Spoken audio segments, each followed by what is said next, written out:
كانوا قليلا من الليل ما يهجعون وبالأسحار هم يستغفرون كانوا قليلا من الليل ما يهجعون. چنانچہ مشہور واقعہ ہے کہ سیدنا صدیق اکبر عنہ کا دور خلافت ہے. عمر لانو ایک دفعہ ملنے کے لیے آئے تو انہوں نے ایک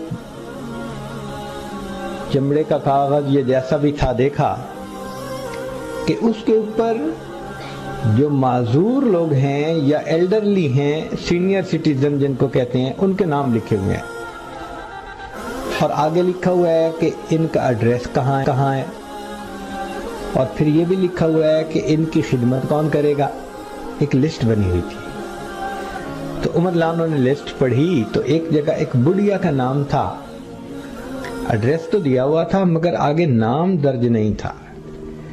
تو عمر لانو نے رجسٹر سے نوٹ کر لیا وہ ایڈریس کہ بھئی اس کی خدمت تو میں اپنے ذمہ لے لوں گا.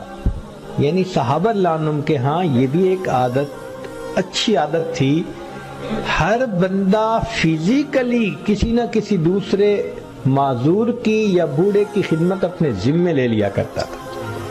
اب آج کے دور میں تو اپنے ماں اور باپ کی خدمت نہیں کر پاتے، اپنے استاد کی خدمت نہیں کر پاتے. چنانچہ عمر لانو اگلے دن فجر پڑھنے کے بعد اس بڑی عورت کے گھر گئے. سے دروازہ کھٹایا. اس نے پوچھا کون؟ فرمان لگے عمر. کیوں آئے ہیں؟ آپ کو کوئی کام ہو تو بتا دیجئے، میں کرنے کے لیے حاضر ہوں.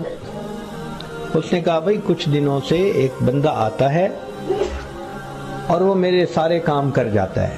کام کیا ہوتے تھے کہ اس کے برتن دھو دینا، گھر میں جھاڑو دے دینا یا باہر کنویں سے پانی بھر کے اس کو گھر میں پہنچا دینا. باقی کام تو گھر کی عورتیں خود ہی کر لیتی تھیں. اس نے کہا جی کوئی بندہ آتا ہے اور وہ یہ سارے کام کر کے چلا جاتا ہے.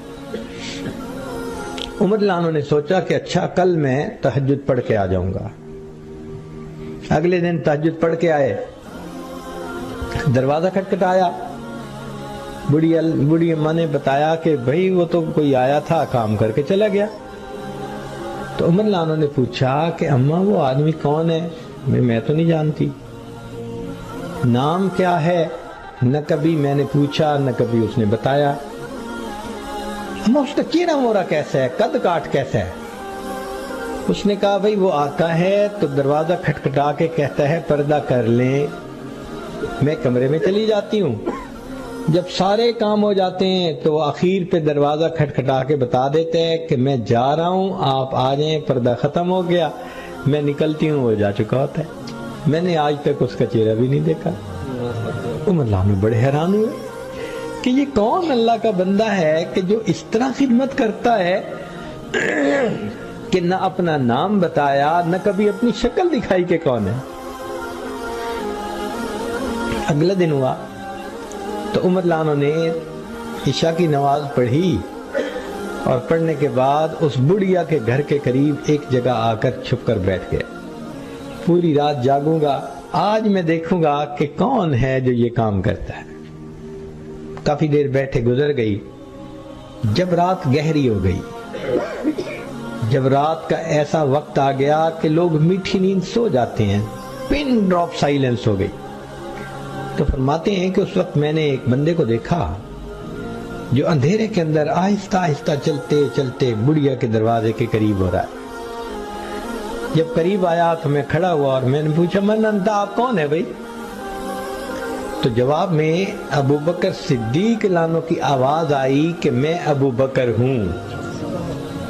میں نے کہا امیر المومنین، آپ خدمت کرتے ہیں اس عورت کی اور آپ نے لسٹ میں اپنا نام بھی نہ لکھا کہ کسی کو پتہ ہی نہ چلے، جگہ خالی چھوڑی.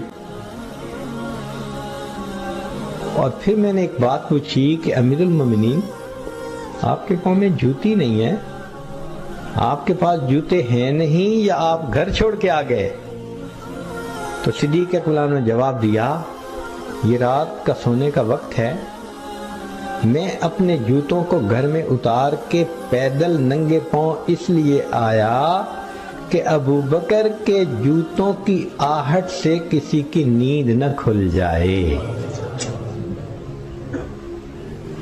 یہ تربیت تھی جو نبی علیہ الصلوۃ والسلام نے كانوا قليلا